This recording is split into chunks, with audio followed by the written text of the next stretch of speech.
Tem também a questão do transporte escolar, que recentemente foi algo que lhe tirou o sono. E o senhor já está atrás de medidas para que se possa resolver essa situação, que é emergencial também. Anteriormente, havia um grupo de cooperadores, de cooperação, e tinha uma coordenação. Isso se extinguiu, acabou, nos cuidados do transporte escolar rural. Nós reacendemos isso, porque eu também, nas nossas inspeções, tomamos conhecimento do estado dos ônibus que fazem o transporte escolar rural. E do crime que se pratica com as nossas crianças, e eu tenho um exemplo disso dentro da minha casa. Eu tenho uma propriedade à margem do Pantanal.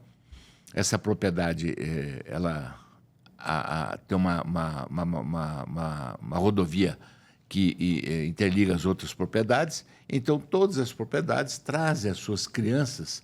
A minha propriedade, que está à margem da rodovia, e o ônibus coletivo passa, pega essas crianças e leva até a cidade para que eles possam, então, aí, se alfabetizar. Às 4 horas da manhã, esse ônibus passa, entre 4 e 4 e meia da manhã. Que hora essa criança acordou? Nossa, 3. O que ela descansou?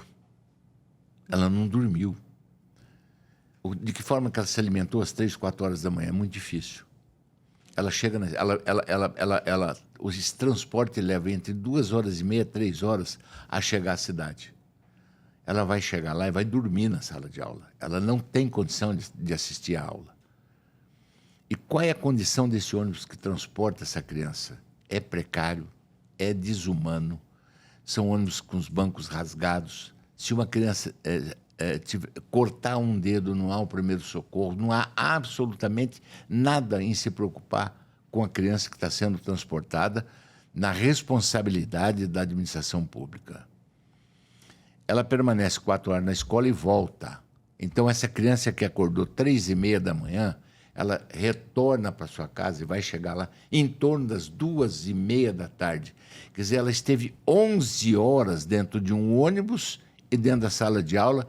De que maneira ela se alimentou? Qual foi o descanso físico que ela teve?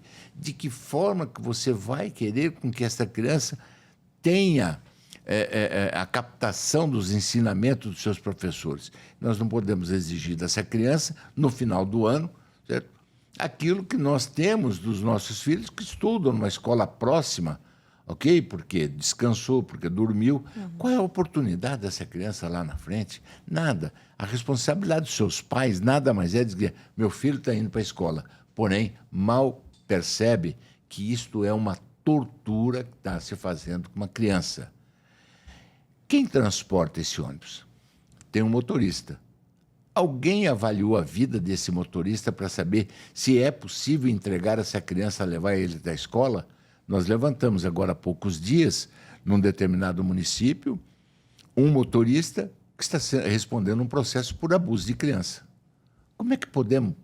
Não é possível. É impossível.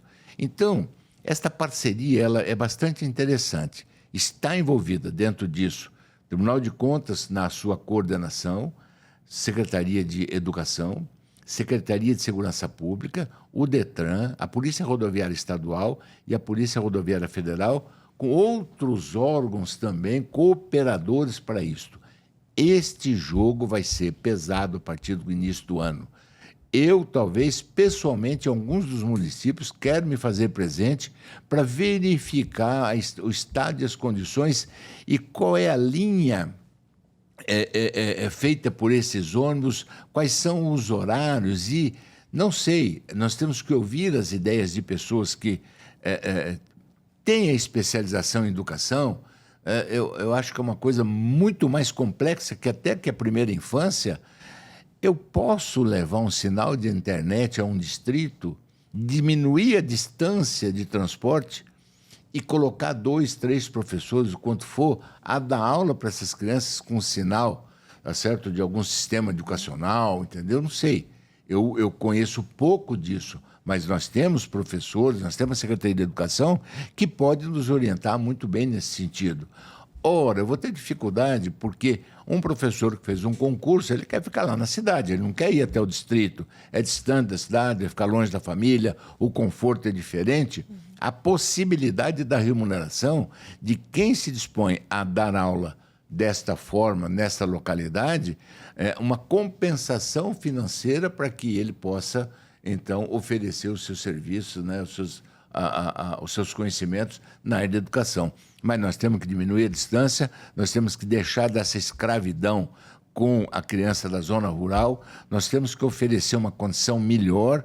É um problema bem mais difícil, no meu ponto de vista, do que propriamente as creches, né, as vagas de creche. Vaga de creche, fez a sala de aula, contratou os professores, os educadores de boa qualidade, resolvido o problema. Agora, essa do transporte coletivo da zona rural, aí, com esses ônibus da condição que está, uma estatística que eu não sabia, e isso me foi anunciado pelo próprio Detran. Nós temos 6 óbitos de criança por ano por acidente nos ônibus escolares.